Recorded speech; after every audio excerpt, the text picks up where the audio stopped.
एक धक्कादायक असा प्रकार घडलेला आहे बुलढाण्यात, कारण बुलढाण्याच्या खामगावमध्ये दलित तरुणाला बेदम मारहाण केली गेली आहे। गायचोरीच्या संशयावरून दलित तरुणाला ही मारहाण केल्याचा आरोप केला जातोय आणि मारहाणी दरम्यान ही दृश्य सुद्धा कॅमेऱ्यात कैद झालेली आहे। गायचोरीच्या संशयावरून दलित तरुणाला ही मारहाण केल्याचा आरोप सध्या बघायला मिळतोय।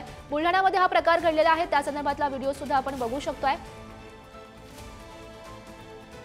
मारहाणीवेळी जातीवाचक शिवीगाळ केल्याचाही दलित तरुणाने आरोप केलेला आहे आणि मारहाण करणाऱ्या तिघांविरोधात शिवाजीनगर पोलिसात अॅट्रॉसिटीचा गुन्हा सुद्धा दाखल झालाय। सायरन वाजला तर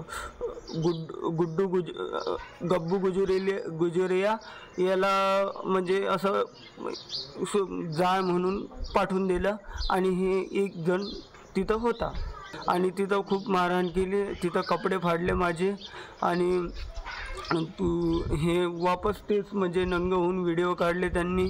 त्यांना हजार वेळा माफी मागितली मी, तरी ते ऐकले नाही। या घटनेचा मला न्याय मिळावा अशी मी नम्र विनंती करतो। या तिघांनी एवढं बेदम मारहाण केलं की 3 दिवसापासून माझ्या मुलाने जेवणसुद्धा केलेलं नाही आहे।